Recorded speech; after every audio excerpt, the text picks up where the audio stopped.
Man, Adam, I'm so excited. Welcome in everybody to the early lock. The early lock on the MLB DFS plays, picks, props, values, you name it. MLB DFS, Win Daily Sports. Follow us at Win Daily Sports on all social formats. I'm Tony. This is Adam, and we're going to get you ready for the early slate games, the late slate games. We're going to talk a little props. We're going to talk a little FFVP. We're going to talk a little gas can action. Adam, listen, here, I'm just so full transparency. I'm so excited because last year when I was doing, MLB, I was by myself on the firebox on the weekends. Never, I spent about, Adam, like 2 months on NBA with you and Ghost, and now we get to open the MLB like season. Man, dude, I'm excited. I am so excited. Yeah. Man. It's going to be fun. I'm almost. We go ahead.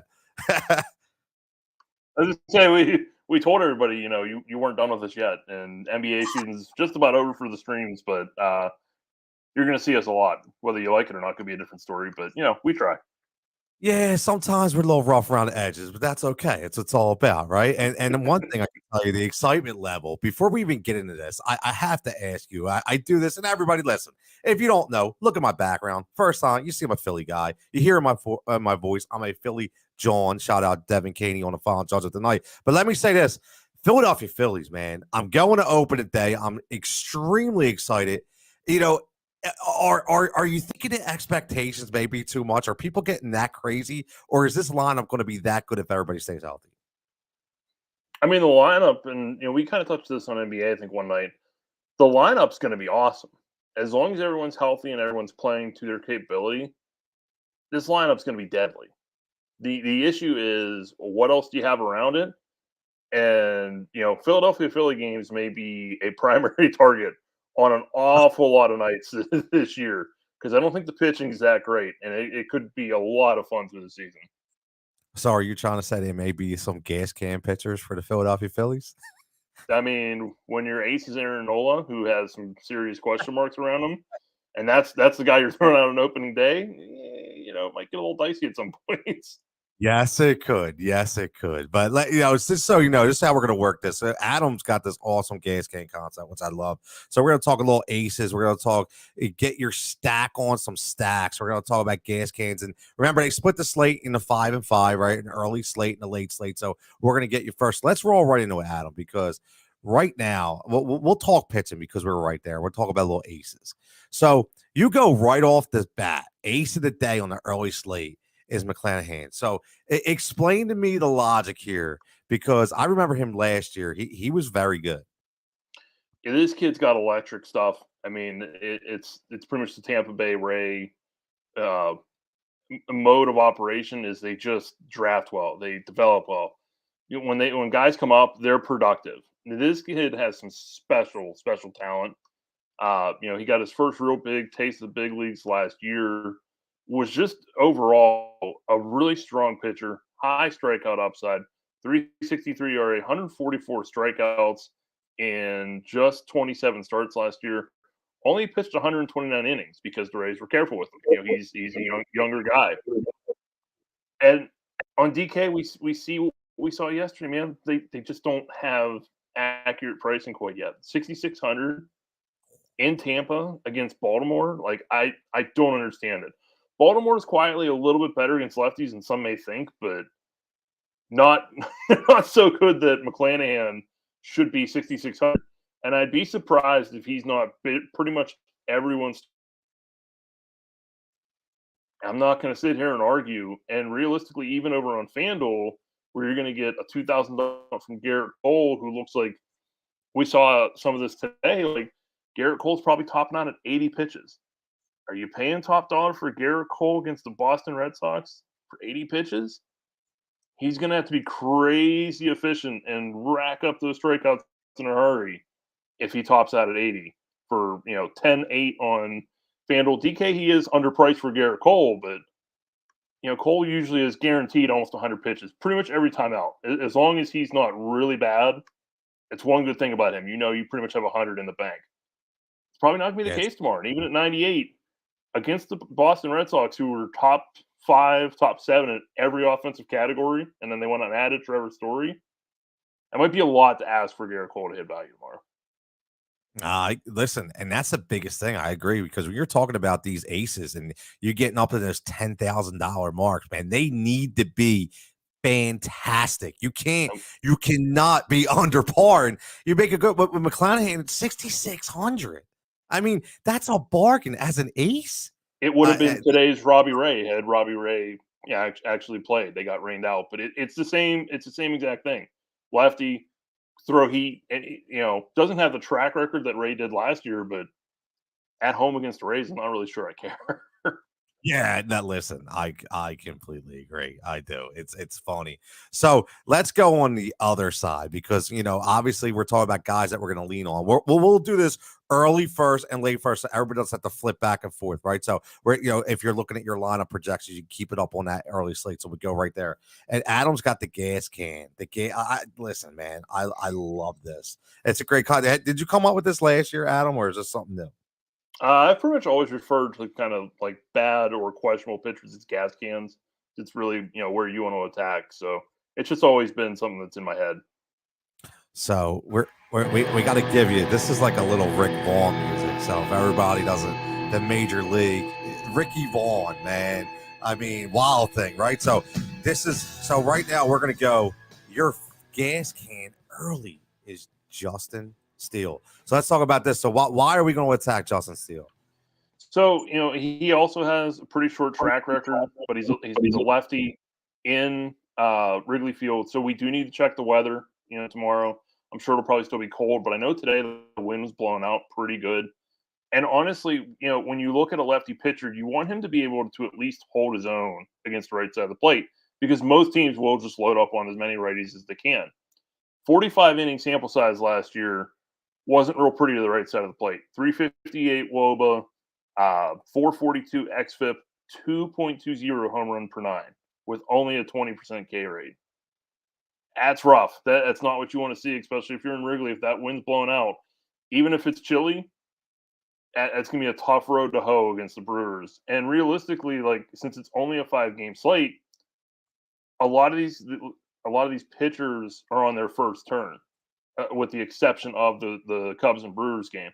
So you're still getting the aces of the slate or aces of the team. You're getting the Coles, the Nolas, Giolito, Montas. You're getting their best guy on the mound.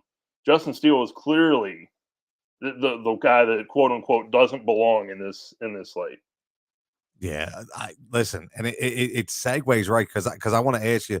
We're going to get your stack on right now, and it brings up right to this point. But I'm looking at and you get your stack on early with the Brewers and the Rays, and specifically the Brewers. Adam, let me ask you this: this is the first thing, and I know you're going to talk about this that stuck out to me. Is I look at Christian Yelich at 3,700 and McCutchen at 4,300. Now I know Christian Yelich had an off year. I get it, right? But to price him below Andrew McCutchen, I mean, are they just expecting Yelich to just stink? I mean, I'm just really surprised at that. It probably does help that it's a lefty on the mound. Yes. McCutchen has historically done well against lefties, going back to the MVP season in the Berg. I mean, guys like McCutchen, Adames, Hunter Renfroe, 46 is a little bit high for him, but Yeah. given the context, I'm kind of willing to pay it as long as I have that spot. This is just a team that can trot out some decent righties, and especially if they get some help from the weather, they're very, very affordable, and they can pair up well with the Tampa Bay Rays, who are a hair pricier, but you can still very easily build around these guys because you get the savings of McClanahan. Yeah, that's right. That's 6,600. Yeah. I mean, just look at this realistically, right? So if you're talking about 66 from Garrett Cole's 98, I mean, you're talking about a $3,300 or $3,300 difference. I mean, that's a huge drop that guarantees you actually basically a player. I mean, that's what's crazy from a minimal value player Right. to a Almost stud. a I mean, hitter. Right. I mean, look at Wander Franco, right? Wander Franco is 5,500. So say if a minimal value player at 2,000, there is your 3,500 right there. You just went from minimal value right to Wander Franco by switching those aces. So that's why we're here, man. So this Rays lineup, I mean, Yandy Diaz, I'm Brandon Lowe. I mean, there's a lot of guys in this lineup that can rake. Yeah, and I think the main guys for me at least to hopefully fit everybody in. It's a Rosarina at the top. Franco would be nice, but you might need that spot for Willy Adames to save some money. So the shortstop spot's probably going to be occupied by one of those two guys. Just depends on the way the builds go and who else you're fitting. But even somebody like Mike Zunino, he absolutely murdered lefty pitching. And the Rays are a feast or famine offense. They do strike out a lot against lefty pitching, but man, when they get a hold of it, it's usually going a far distance. And Mike Zunino, 130 plate appearances last year, 526 ISO, 519 WOBA against lefty pitching. That's insane. That's insane. That listen, that's some serious power potential. That's some big numbers. My God, and especially we're talking about the catcher position too. That's the thing you're talking about. Even though he's 4,200, he's getting up there in price point because obviously they're reading the same numbers and analytics that you are. But still, at the end of the day, I mean, those numbers are really hard to look by and say, yeah, he's probably not worth it. I think he's all worth that money right there. I mean, if you're paying that price for catcher, realistically, you want a really good shot at him to leave the yard. I mean, buddy, it don't get much better than those numbers to try and leave the yard at the catcher position. No, I completely agree. Catcher, it's funny. I would always be like, what's that $2,000 baseline minimum value catcher? He's like my kicker. You know what I mean? It's like the kicker in football. It's like, let me just start catcher in there, but whoever fits at the end of the line. Okay, I got my pitching, I got my main stacks, I got like $2,200 left. Let's see if I can find a catcher that's starting. Exactly. And that's exactly what it is. Or maybe a quick call up or a guy that's better on righty lefty. It's just, that's what you do. But this Zunino is definitely a good play. So let's go to the late game. And I love this first ace that you have right here in Mad Max. And I'm curious because, I know he just got cleared and everything the hamstring looks to be okay and he's going to start. But, this is 37 years old.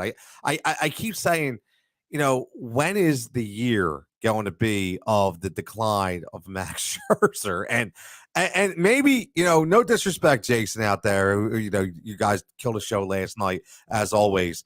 But I know it's the Mets. And things don't always work out for the Mets. Just throwing it out there. And Scherzer, I thought, was going to have the down year 2 years ago, and he didn't. Last year, and he didn't. And now, Adam, you think he can go the full year, 225, 230 innings, and not sniff anything? Or 225, 230 strikeouts, and not have an issue? I mean, that's a big question. I don't know. Like you said, there's a lot of miles on that arm. It could come apart in a hurry. But realistically, for DFS, September's down the road. I don't necessarily care. That's a good point. I don't think people are going to get spooked by the hamstring. You have to put some faith in the Mets, who just lost DeGrom. Like, they have to be smart enough to know, okay, if there's any lingering issue with this hamstring, he wouldn't be starting. Now, you can kind of flip that coin the other way and say, well, what if something crops up real quick at, first few pitches? Yeah, you're right. I mean, that is somewhat of a risk. He'd probably have a quick hook, but if he's starting, he has to lead me to believe that he's basically healthy. And even through some, little bit of struggles last year, and I put struggles in quotation marks because, Max Scherzer struggles are really good seasons for about 95% of the other pitchers on the planet. He still had a 30.8% K rate to the right side of the plate, and that was the lower half. If you're whiffing a side of the plate at 31%, and that's the worst end of it, you're doing all right. Yeah. Yeah. I mean, listen, you made a great point about the health, because if you're that franchise, you want to compete, and you already lost one of your studs, you're going to go pretty tread lightly on your next stud. I mean, so yeah, I think I would feel very comfortable, obviously, knowing that he's going to be okay, or they would not trot him out there. That's for damn sure. But on the flip side, this I'll tell you, man, this dude has been so up and down. I mean, home, he's good away. It's crazy. John Gray, if he could just put it all together, I swear to God, maybe like consistently, but he's got the stuff. But man, does he have some games where he gets lit up? He really does. Yeah, John Gray finally gets out of Coors. He goes to Texas, and congratulations. Here's the Toronto Blue Jays waiting for you on the opening day of the season. Good luck. My God. I mean, listen, we don't need to really go into why he's a pitcher we want to attack. John Gray's not anything special. This Toronto Blue Jays lineup, especially when it's healthy, is something special. It's one of the best lineups in baseball last year.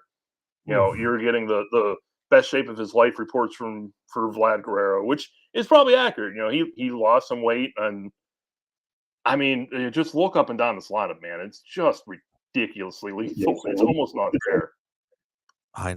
It's not.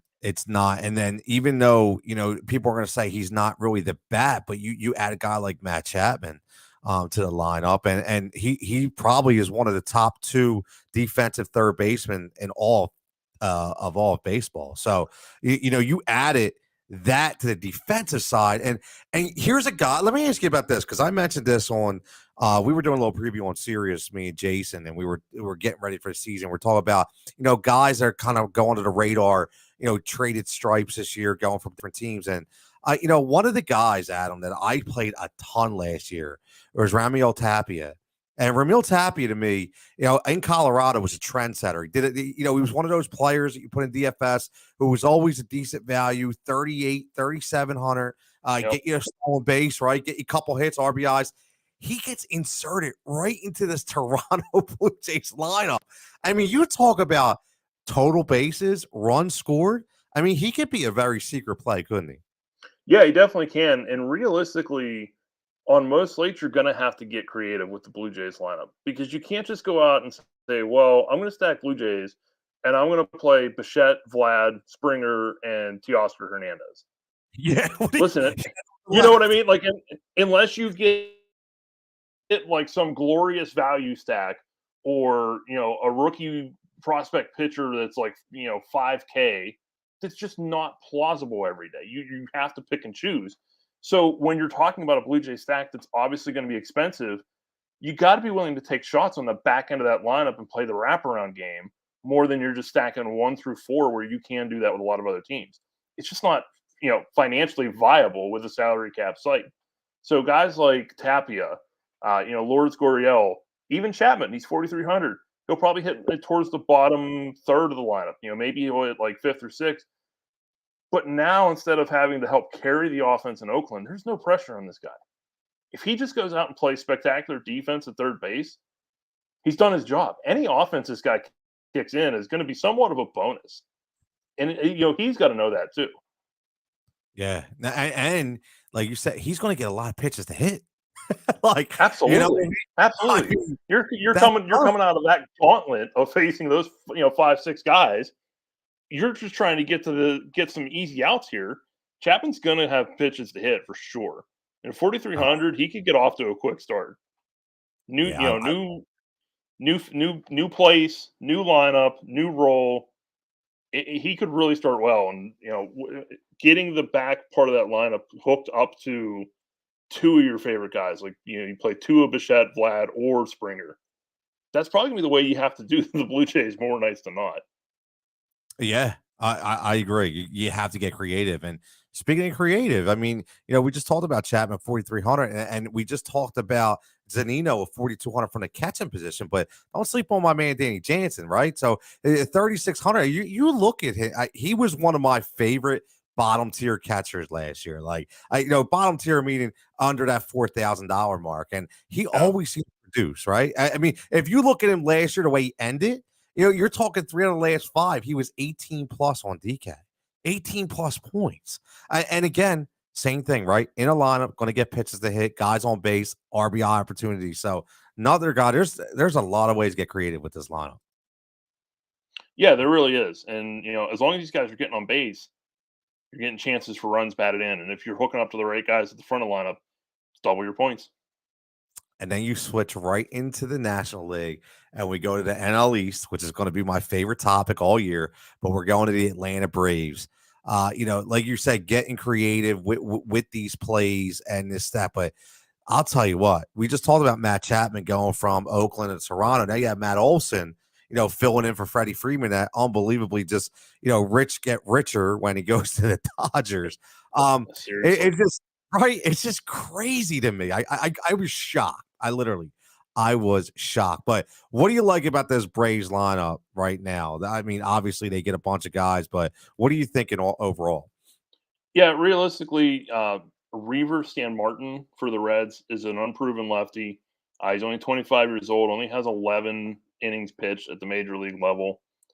Even without Freeman, even without Acuna still, this is still a really good lineup, especially against lefty pitching. You're still looking at Austin Riley, Dansby Swanson, who hit ninth tonight.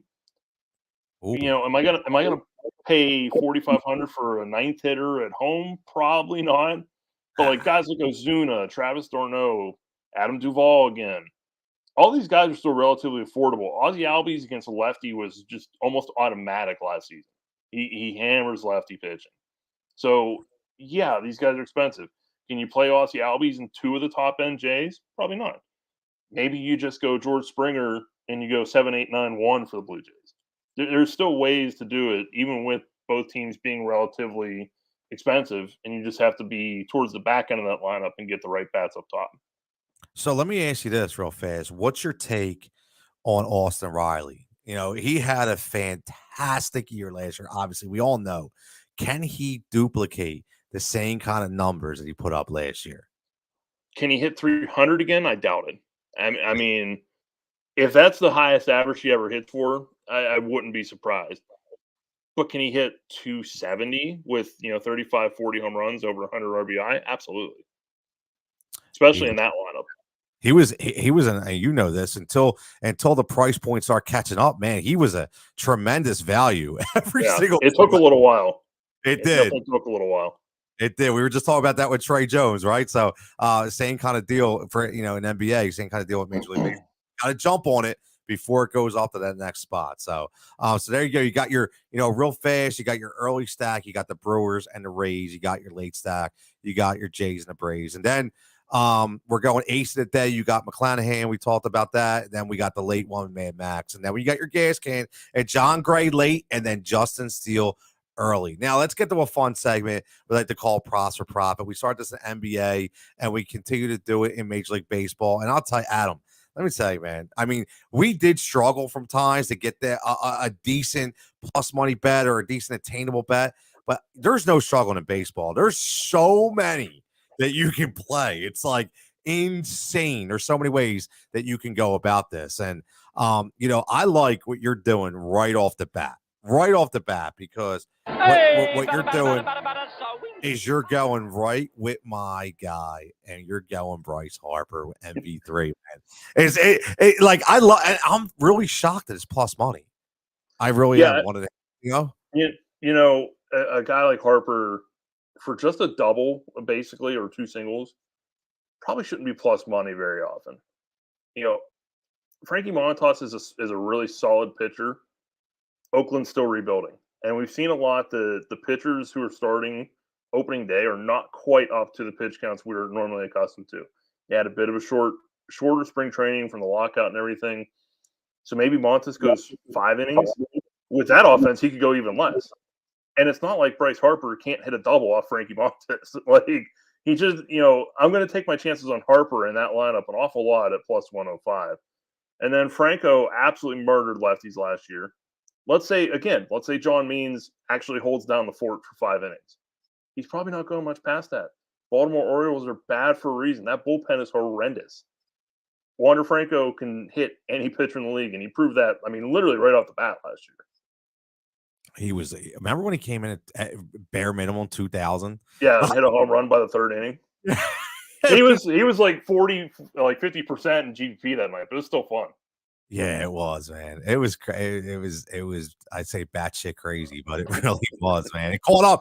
I'll tell you what, it caught up fast. Oh, he got expensive quick. They weren't dumb, man. They know too. They're like, all right, we'll let them make a little money, but now we need to make some money too, man. We need to now make he's 5,500. Now you got to choose. Yes, exactly, 100%. Now, I based everything in NBA a lot of times when we talked about props for profit, Ghost taught me this religiously. Bet on your core, bet on your stacks, and I'm going by you, man. You gave me the gas can in McClanahan, so I'm gonna go Cedric Mullins hitting a home run at plus 550 for the Baltimore Orioles. Now, I loved Ced last year, and I'll tell you what. Not about you, Adam, but I made a lot of money on a Baltimore lineup, whether it be Austin Hayes, whether it be Mountcastle, whether it be Satander. There were so many, Trey Mancini. I mean, the list goes on. There was always somebody with a home run prop that night. But I'm going to go with the lead dog. For me, plus 550. I think he's going to murder a ball, in Tampa tomorrow. So, that's where I'm heading with the home runs. And then I want to come right back and I'm going to go home. And I think this is a steal. So everybody keeps forgetting about Gene Segura in the lineup for the Philadelphia Phillies. We just talked about how explosive this lineup can be. And again, Frankie Montas, no disrespect, good pitcher, not great, good. This is Citizens Bank Park. This is a team that destroyed. What's that? Yeah, exactly. It ain't Oakland. It ain't the Coliseum, right? It is not the Coliseum. I'm going to be there. I'm hoping to catch a couple home run balls, right? But my thing is, Gene Segura is going to be on base, and he's got a ton of cats that are going to wait to knock him in. So one thing for sure, this is an average. I think he used to be a career 301 hitter, and I think he dipped about 298, 299. But he's still a fantastic hitter. He could still run and get on base. Plus 135 to get me one Adam, one run scored. I think it's well worth its weight and gold right there. I just, I would say, let me ask you this, over and under for run total for the Phillies each game. If I said you over and under 5.5, would you lean more likely towards the over every single night, depending on the pitcher? I mean, I think that's how good they're going to be. Yeah, generally speaking, I'd probably pick the over.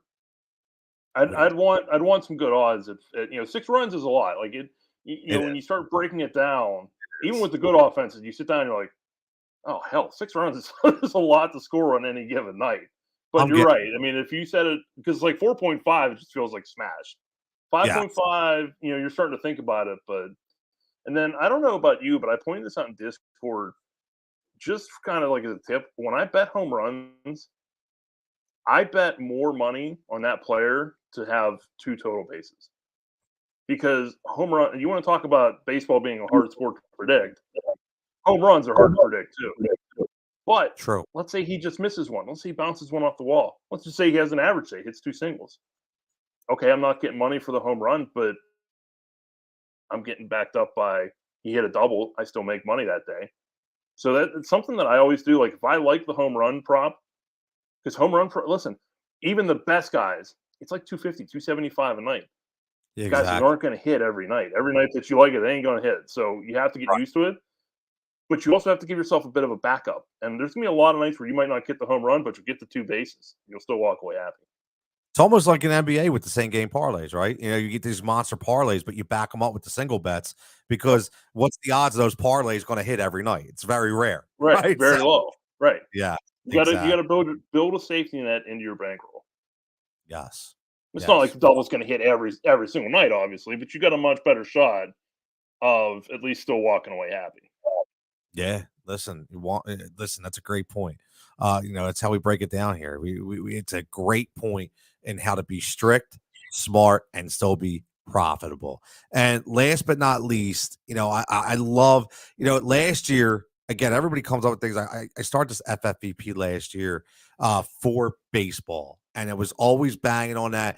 Go said to me the other day, he's like, man, I remember on Saturday throw you on, like, Tony's always got these psycho, like Adam says, no disrespect, right? These psycho players he throws in there, and all of a sudden they're like produce. Listen, Matt Verling. People have to remember, unfortunately, the curse is here. Mickey Moniak out 4 to 6 weeks. Hottest guy in spring training for the Phillies. Hairline fracture on the wrist. But please remember something. Before he was even injured, Matt Verling was going to be the starting center fielder. Okay, they were going to platoon, but he still was going to be the starter. This kid can still hit. And what I'm looking at is at a $2,600 value, I'm going specifically again for lineup.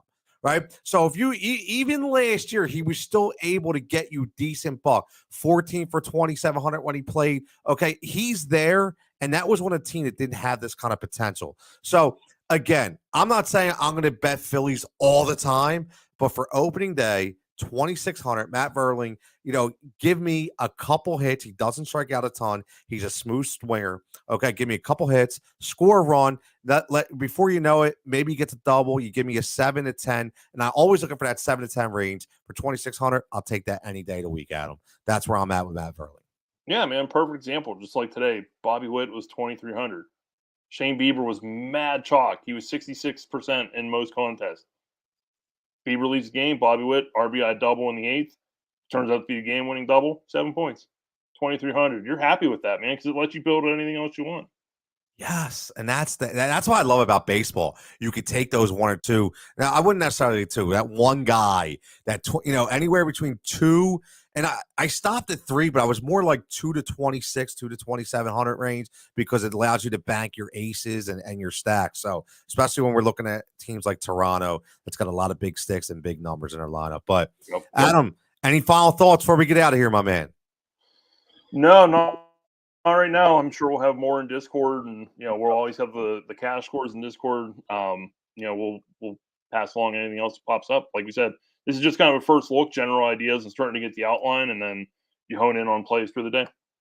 Absolutely. It's perfectly said. And remember, make sure you're following us at Win Daily Sports. Make sure you're subscribing to the channel. And listen, not just Discord. Smash the like button, hit the messages there. We will respond. If you have anything you see, maybe a part of the show, shout out. Let's have some fun. Just like we did with NBA, we're going to do it with baseball. We'll crush it. Everybody, as always, stay safe, stay healthy. We'll catch you back here tomorrow night.